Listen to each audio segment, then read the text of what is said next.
हरे कृष्णा।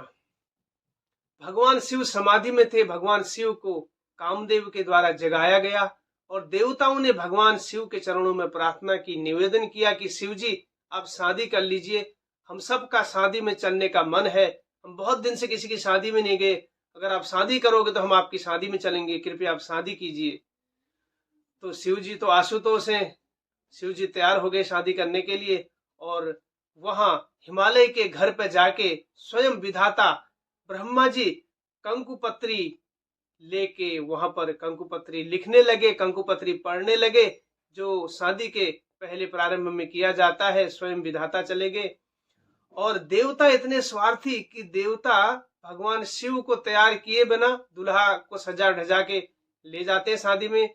ऐसे शिव जी को तैयार किए बगैर पहले ही वो पार्वती के गांव के पास पहुंच गए, अपने विमानों में बैठ के अपने परिवार सहित अच्छे नए कपड़े वस्त्र पहन के सारे सज धज के पहुंच गए पार्वती के गांव के पास में। लेकिन यहाँ शिव जी को कोई पूछता ही नहीं, शिव जी तैयारी नहीं है, शादी का समय हो गया। तो शिव गणों ने देखा कि देवता तो चले गए, तो हम लोग क्या कम हैं, हम ही शिव जी को तैयार करते हैं। तो इस संबंध में गोस्वामी जी कहते हैं, शिव ही शंभु गण करहि श्रृंगारा, जटा मकुट अहि मोरु सवारा। तो यहाँ पर शिव जी को अद्भुत तरीके से आज शिव के गणों ने सजाया है।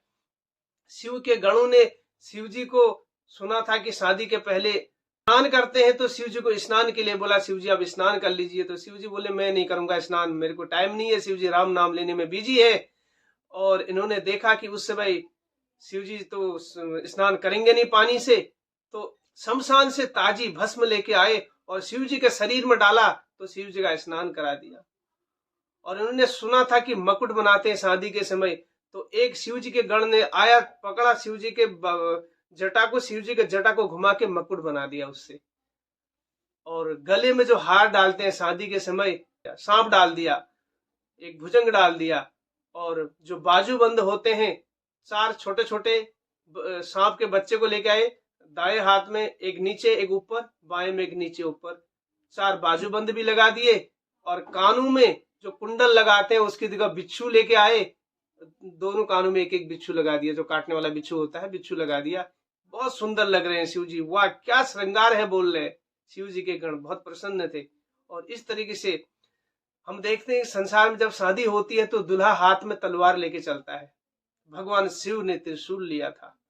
त्रिशूल क्या है? तीनों गुणों से ऊपर उठने का प्रतीक है। रजोगुण, तमोगुण, सतोगुण के अधीन नहीं है, उसके ऊपर है शिव जी। 3 प्रकार के जो कलेश है संसार में सबको परेशान करते हैं, आदि दैविक, आदि भौतिक, आदि आध्यात्मिक। इसलिए शिव जी हमको शिक्षा दे रहे हैं कि इन कलेशों से भी ऊपर उठना चाहिए। और उसके बाद जैसे संसार में हम देखते हैं कि जब दुल्हा होता है तो घोड़े में बैठ के जाता है। भगवान शिव यहाँ बैल के ऊपर बैठ के जा रहे हैं। बैल जो है वो धर्म का प्रतीक है, तो धर्म को साथ लेके शिव जी चल रहे हैं। शिव जी साथ ही साथ शिक्षा दे रहे हैं कि अगर आपको शादी करनी है, ब्याह करना है, आप करो, लेकिन धर्म को साथ लेके चलो।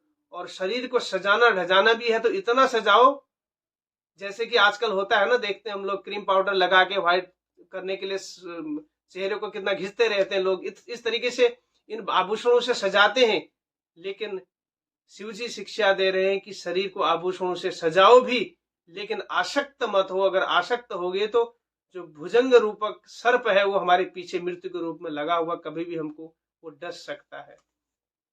तो इस तरीके से शिव जी अभी तैयार हो गए और शिव जी के जो गण है शिव जी को लेके वहां पहुंच गए पार्वती के गांव के पास में, जहां पर पहले से देवता पहुंचे थे। तो उन्होंने देखा कि शादी तो भैया हमारी है और ये लोग हमसे पहले पहुंचे हैं। मानो उन्होंने बोला कि अब्दुल्ला की शादी और बेगाना दीवाना शादी तो हमारी है, ये लोग पहले से पहुंच गए। तो जब वहां पहुंचे तो वहां पर देखा सारे देवता नाच रहे हैं। तो इस तरीके से शिव जी के गण आगे आगे, फिर शिव जी और पीछे पीछे देवता चलने लगे। तो देवताओं ने ब्रह्मा के पास जाके बोला कि आप एक काम कीजिए, इस शिव जी को और इनके गणों को बोलिए आप पीछे चलिए और हम लोग आगे चलते हैं, क्योंकि इनकी जो वेशभूषा है सब देखेंगे ना। तो अभी हम कुछ समय के बाद शादी के मंडप में पहुंचने वाले हैं, तो वहां हमको गांव में लोग प्रवेश नहीं देंगे इन लोगों को देखेंगे। तो ब्रह्मा जी ने तो मना किया। ब्रह्मा ने बोला मैं शिव जी को नहीं बोल सकता, अगर मैं उनके पास बोलने जाऊंगा तो वो भाई मैं बोल देगा कि शादी नहीं करूंगा और समाधि लग जाएगी बहुत जल्दी, फिर ये व्यवधान हो जाएगा। तो देवता बड़े बुद्धिमान होते हैं। तो देवताओं ने बोला शिव जी को कि शिव जी आप एक काम कीजिए, आप लोग पीछे चलिए, हम लोग आगे चलते हैं। तो शिव जी बोले हम क्यों पीछे चलेंगे? शिव जी के बोलने के पहले ही जो शिव जी के गण हैं, श्रृंगी और भृंगी, ये सब बोलने लगे, बोलने नहीं देने, हम क्यों पीछे चलेंगे, हम आगे चलेंगे। तो देवताओं ने थोड़ा बुद्धि लगाई। देवताओं ने बोला देखो आप लोग इतने सुंदर तरीके से सजे धजे हो, बहुत सुंदर लग रहे हो, कहीं आपको किसी की नजर न लग जाए, इसलिए आप एक काम करो, आप पीछे चलो, हम लोग आगे चलते। अच्छा ऐसा है? बोले ठीक है, हम लोग पीछे चलते हैं, आप लोग आगे चलो। तो देवता नाचने लगे। देवताओं का नृत्य तो बहुत फेमस है, सब जगह बताया गया। स्वर्ग के देवता जब संसार में भी आते हैं तो बड़ा नृत्य करते हैं, भगवान की लीलाओं में नृत्य करते हैं। तो देवताओं का नाच देखकर शिव जी का गण आपस में बात करने लगे और उन्होंने बोला कि ये लोगों की, इन लोगों की संख्या ज्यादा है, अपने लोग तो बहुत कम है।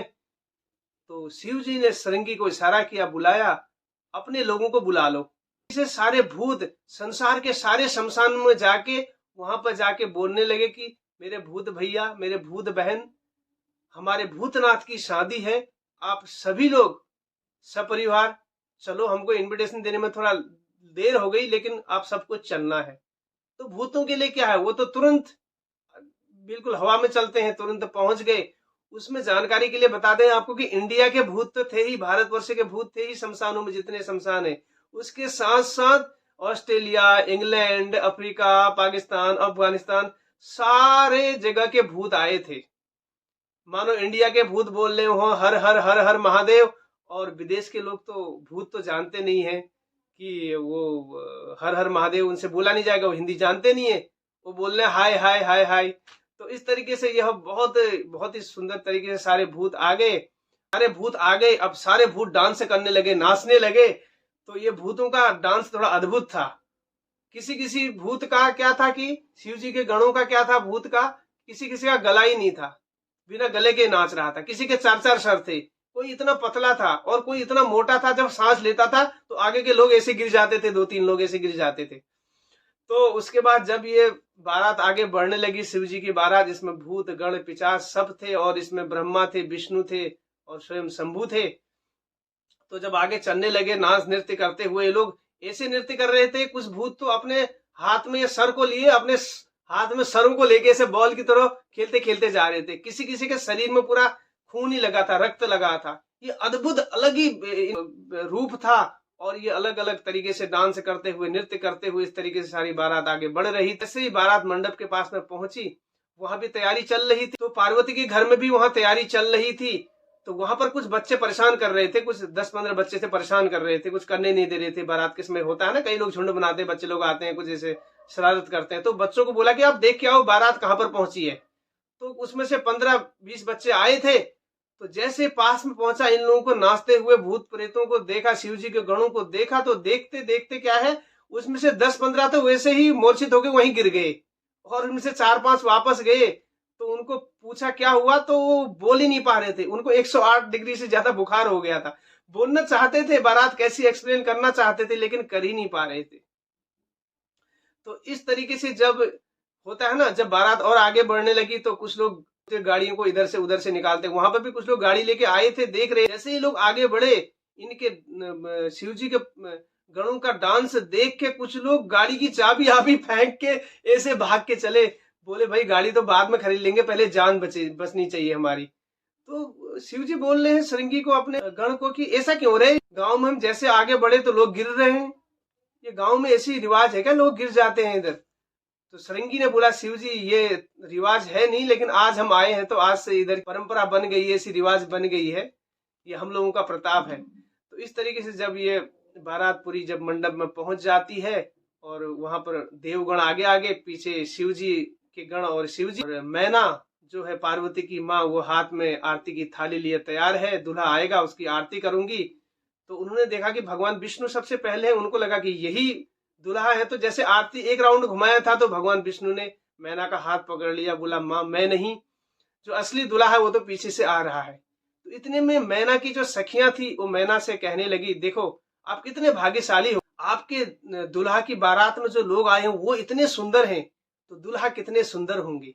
मन ही मन उनके खुशी के लड्डू फूट रहे थे। और मन ही मन इधर भगवान विष्णु सोच रहे हैं कि आप तो ऐसा सोच रहे हो, लेकिन जब असली दूल्हा सामने आएगा तो इसमें से कितने आप लोग गिरोगे नीचे, कितने खड़े रहोगे, वो मुझे पता नहीं है। तो कुछ समय के बाद जब शिव जी सामने आ गए तो शिव जी को घोड़े से उतारा गया और भगवान विष्णु ने मैना को इशारा किया, बोला यही असली जो दूल्हा है, असली दूल्हा यही है। जब मैना ने आरती की थाली हाथ में ली थी, जैसे आरती का एक राउंड घुमाया था तो मैना नीचे गिर पड़ी, बेहोश हो गई और हाहाकार मच गया कि ऐसा दूल्हा लाए। तो मैना नीचे गिर गई, मूर्छित हो गई, बेहोश हो गई और कुछ पानी हानि छिड़क के थोड़ी देर में जब मैना होश में आई तो मैना जैसे होश में आई तो तुरंत बोला कि नारद किधर है, नारद को बुलाओ सबसे पहले। तो गोस्वामी तुलसीदास जी बोलते हैं, नारद कर में काहे बिगाड़ो, भुवन मोर जिन है बसत उजाड़ो। नारद का मैंने क्या बिगाड़ा था? नारद ने मेरे खिले हुए बगीचे को क्यों उजाड़ दिया? मेरी पुत्री इतनी सुंदर है, इतनी सुंदर है, कोई राजकुमार से मैं इसको ब्याहूं, ये बावरे के साथ मैं अपनी पुत्री का शादी करूंगी? पार्वती को गोद में लिया मैना ने और पकड़ के रोने लगी, बोली कि मैं मर जाऊंगी लेकिन ये बावरे के साथ अपनी बेटी की शादी नहीं करूंगी। तो शादी में हाहाकार मच गया। और कुछ समय के बाद जब ब्रह्मा जी ने नारद मुनि को बुलाया, नारद मुनि पहुंचे तो नारद मुनि जैसे वहां आ रहे थे, नारद मुनि को सबने घेर लिया शादी के मंडप में।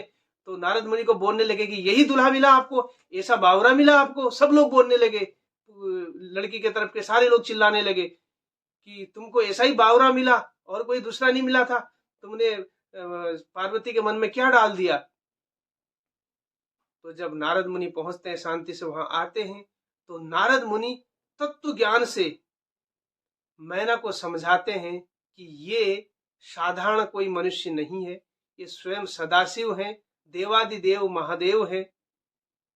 तो वो ज्ञान के आधार पर, उस शब्द ज्ञान के आधार पर, तत्व ज्ञान के आधार पर मैना समझ गई और मैना ने स्वीकार कर लिया। तो यहाँ पर सबसे बड़ा सिद्धांत ये है कि अगर नारद जैसा गुरु नहीं हुए जीवन में तो हम भगवान को नहीं समझ सकते। अगर भगवान सामने भी होंगे तो हम भगवान को नहीं समझ पाएंगे। तो यहाँ पर नारद जी की विशेष भूमिका है और नारद जी ने गुरु का कार्य, गुरु का पद संभाल के मैना को समझा दिया है। और अब भगवान शिव की शादी प्रारंभ हो गई है और भगवान शिव को बुलाया गया है, बड़े सम्मान के साथ बैठाया गया है और फिर पार्वती को भी बुलाया गया है शादी के मंडप में। और ब्रह्मा जी ने मंत्रों के द्वारा बड़े ही सुंदर तरीके से शादी को संपन्न किया है। और जब शादी संपन्न हो चुकी है, अब वो समय आ गया है जिस समय सबको रोना आ जाता है, क्योंकि जब पुत्री को विदा करते हैं माता पिता तो उनके दिल में ऑटोमेटिक एक वात्सल्य भाव के कारण रोना आ जाता है, क्योंकि कन्यादान सबसे बड़ा दान है और वो एक पुत्री को दान के रूप में दूसरे व्यक्ति को सौंप देते हैं। ये बहुत बड़ा संस्कार है अपने आप में। तो हिमालय राज ने भगवान शंकर के चरण पकड़ लिए, शिव जी के चरण पकड़ लिए और शिव जी से प्रार्थना की कि हे नाथ, मैं आपको क्या कहूं, आप तो सब कुछ जानते हैं, ये मेरी पुत्री मेरे प्राणों से भी प्यारी है, तो आज मैं आपको इसको सौंप रहा हूं। आज से ये आपके परिवार की दासी बन के रहेगी और आपकी सेवा करेगी। अगर आपकी सेवा में कहीं इससे कुछ गलती हो गई तो आप हमारे संस्कार में कमी समझ के इसे माफ कर देना। देखो कितना बड़ी दैन्यता है हिमालय राज के अंदर। और कन्यादान का यही महत्व है कि अपनी पुत्री को विनम्रता पूर्वक किसी ऐसे विशेष व्यक्ति को अगर आप दे रहे हैं तो यही भाव रहना चाहिए, कन्यादान में यही भाव होना चाहिए। ये प्रार्थना पूरी की उन्होंने, हिमालय राज ने भगवान शंकर के चरणों में। पार्वती जब प्रणाम करने जाती है तो उस समय मैना भी उनको एक बहुत ही कुशल संस्कार देती है, बहुत ही अद्भुत संस्कार है। कहूं सदा शंकर पद पूजा, कह रही हैं कि हमेशा शंकर के चरणों की पूजा करना, अर्थात पति के चरणों की सेवा करना ही पत्नी का सबसे बड़ा धर्म है। तो ये भी एक भारतीय संस्कृति का एक मूल सिद्धांत है कि एक पतिव्रता नारी अपने पति की सेवा करती है, वही उसका सबसे बड़ा धर्म है। अब इस तरीके से समय पूरा हो गया और विदाई का समय आ गया। अब पार्वती को लेके बारात आगे बढ़ी है, तो हिमालय राज टक टक उस तरफ देख रहे हैं, अपनी पुत्री को बारात में देख रहे हैं कि बारात जा रही है, जा रही है, जा रही है। जहां तक उनकी पुत्री दिखाई दे रही है, वो देख रहे हैं और उनकी आंखों से आंसू टपक रहे हैं, क्योंकि पिता और पुत्री का एक संबंध होता है, विशेष होता है। जैसे एक पुत्र और माता का, माँ और बेटी का संबंध है, वैसे ही पिता और बेटी का संबंध है। पिता और बेटी का संबंध बहुत गहरा संबंध है। तो बेटियां पिता के लिए बहुत कुछ करती हैं, सेवा करती हैं। अगर रात में अगर माँ सो भी रही होगी, अगर पुत्री घर पे होगी तो बोलेगी पिताजी मैं आपके लिए कुछ बना दूं, कहीं से आगे लेट हो गया। तो एक विशेष संबंध है, ये भी एक संस्कार है। अब भगवान शंकर अपनी अर्धांगिनी पार्वती को लेके कैलाश पहुंचे हैं और वहां जाके बहुत सुंदर तरीके से इनकी गृहस्थी चल रही है, बहुत आनंद में जीवन बीत रहा है। उदाहरण के तौर पर एक पंक्ति में इनके लिए कहा गया है, जगत मातु पितु शंभु भवानी। जगत के अगर माता पिता की बात करें तो भवानी और शंकर, और पति पत्नी की बात भी करें तो भगवान शिव और पार्वती। जैसा ग्रस्त कोई नहीं होगा। पार्वती एक दिन शिव जी के पास आती है, शिव जी से बोलती है कि हे नाथ, मुझको आपसे कुछ चाहिए। तो शिव जी बोल लेते हैं मांगिए। तो प्रिपेयर हो गए थे कि जैसे आजकल होता है ना कि हनीमून मनाने जाते हैं शादी के 20-25 दिन के बाद। लेकिन यहाँ पर जो पार्वती ने कहा कि हे नाथ, प्रार्थना आपके चरणों में, आपको जितना भी पता हो सिद्धांत के अनुसार मुझे भगवान राम की कथा सुनाइए। तो शिव जी बोलते हैं क्या, एक बार और बोलना, आंख फाड़ के पूरा, कहीं सुनने में गलती तो नहीं होगी। बोलते मुझे राम कथा सुनाओ। तो भगवान शिव अत्यंत प्रसन्न हो जाते हैं और पार्वती की बहुत प्रशंसा करते हैं और प्रशंसा में बोलते हैं और उनके मुंह से न चाहते हुए भी आई जाता है, मंगल भवन अमंगल हारी, द्रबहु सुदशरथ अजर बिहारी, राम सिया राम जय जय राम। इस तरीके से भगवान शिव के मुंह से ये मंगल उपदेश तो आता है, लेकिन वह पार्वती को इस श्लोक के द्वारा बोलते हैं, धन्य धन्य गिरिराज कुमारी, तुम है समान नहीं कोई उपकारी। हे गिरिजा की कुमारी, हिमालय राज की पुत्री, आप धन्य हो, आप बहुत उपकारी हो। शादी के बाद काम कथा की बात करते हैं, वहां आप राम कथा की बात करो, आप अत्यंत धन्य हो। आपके माता पिता का संस्कार है कि आपके अंदर ये भावना, राम कथा सुनने की जो उल्लास है, राम कथा सुनने का जो भाव है आपका, ये आपके माता पिता के द्वारा दिया गया संस्कार है। तो इस संसार में भी हम देखते हैं, अगर हम कुछ बोलना चाहे, कुछ बोलें, तो उसके पहले बहुत सोच समझ के बोलना चाहिए, क्योंकि हमारे माता पिता और गुरु के संस्कारों को लोग वहां देखते हैं। हमारे गुरु और माता पिता के द्वारा दिए गए संस्कारों के आधार पर हम बोलते हैं और उनका भी मान बढ़ता है। इस तरीके से ये बहुत बड़ी बात है कि भगवान शिव जी ने पार्वती का गुणगान किया है। और वैसे देखते हैं तो एक वक्ता जो है, लोग उसका गुणगान करते हैं, यहाँ पार्वती का गुणगान कर रहे हैं, जो सुनने के लिए चाह कर रही है, जो सुनने की चाह करता है उसका गुणगान कर रहे हैं भगवान शिव जी यहाँ पर। तो शिव भी महान है, पार्वती भी महान है। तो ये शिवरात्रि के पर्व पे हम शिव जी और पार्वती जी से प्रार्थना करेंगे कि हमें भगवान की भक्ति प्रदान करें, और उनके चरणों हमारी यही प्रार्थना है। हर हर महादेव, पार्वती पते, हर हर महादेव।